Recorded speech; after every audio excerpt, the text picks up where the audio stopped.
Okay, so what if being underestimated? What if it wasn't a bad thing? What if it's actually your secret weapon? That's what we're diving into today. A whole philosophy, a strategy that's not about being loud, but about being quiet. Deliberately quiet. So, this quote right here, this is the core of it. It's a choice you make. You're not just letting people overlook you. No, you're using their assumptions. It's like the perfect camouflage, right? On the surface, you're just another face in the crowd, but underneath, man, you're free. Free to plan, to build, to make your moves without anyone watching over your shoulder. And that question right there, that flips the whole script. See, their doubt, it's not a wall, it's an open field. And their lack of attention, that's not an insult, not at all. It's freedom.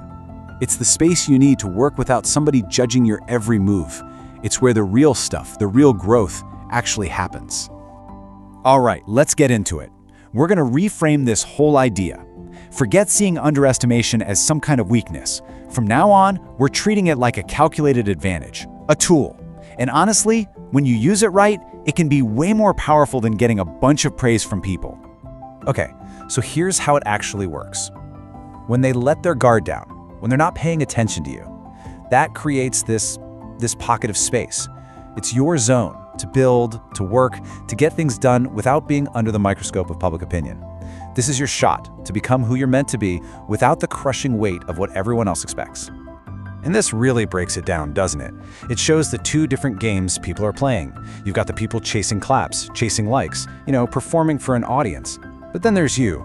You're chasing something real. Your validation doesn't come from applause, it comes from the work itself. One is all about clicks and noise, the other is about actual, tangible progress. So the big question is, how do you actually use this advantage?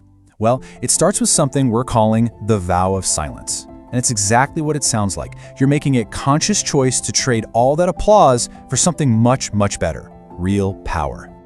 This chart just lays it all out, plain and simple. On one side, you have the crowd. They need attention, they need approval, they talk a big game, they run on what other people think. But then you look at the builder, moves in silence, doesn't need applause. They walk the walk. Their fuel is internal. The progress is the proof. I mean, come on, does it get any clearer than this? The lion doesn't need to announce the hunt. The wolf isn't looking for a crowd when it stalks. This is the mindset. Real power doesn't need to post an update. It doesn't need to advertise. It just prepares quietly and then boom. The impact is the announcement. The result is the only thing that needs to speak.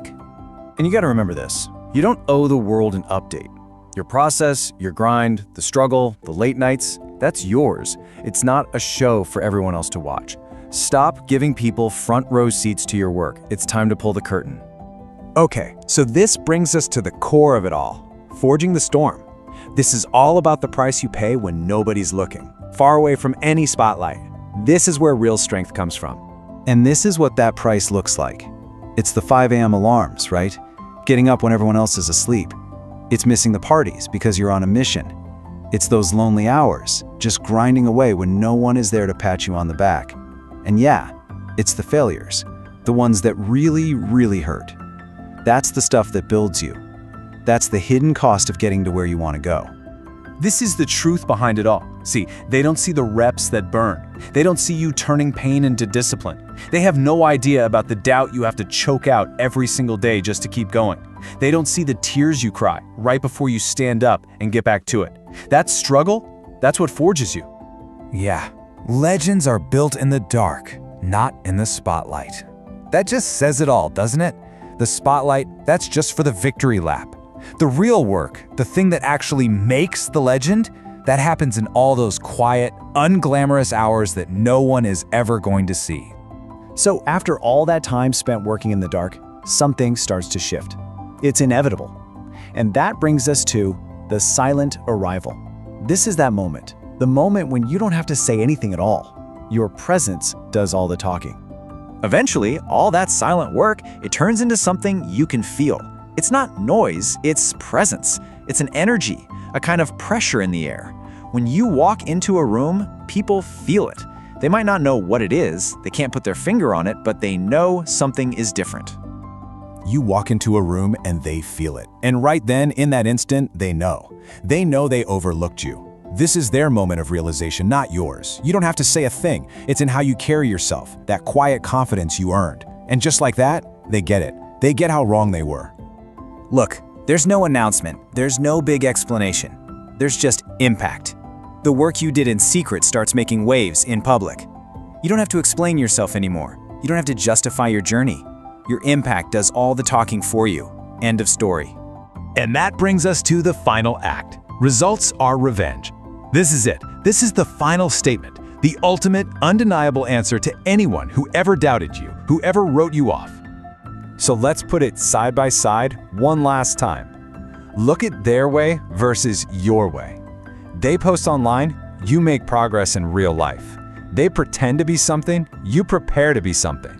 They're looking for comfort. You're looking for conquest. It's the difference between faking an image and building a reality.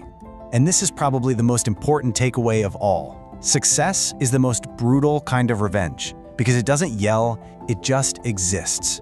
Think about that. You don't have to argue, you don't have to prove anything with words. The very fact that you succeeded, that what you built is real, that's a statement that's louder than any shout could ever be. And you know what? The people who wrote you off, they're gonna be so confused. They'll say you got lucky, that it happened overnight. And why? Because they'll try to figure out when everything changed, but they weren't there with you in the fire. They only see the end result. They have no clue what it took to forge it. So, in the end, it all boils down to this one powerful idea. Kings don't explain. It's a mindset. It's a philosophy where what you do is so powerful, so final, that you never have to open your mouth to explain it. Your results, they're the only explanation anyone will ever need. So we're gonna leave you with this one question. They never saw you coming. They're still not looking. That space, that silence, that's your greatest weapon. So the only question left is, what are you gonna build in the dark?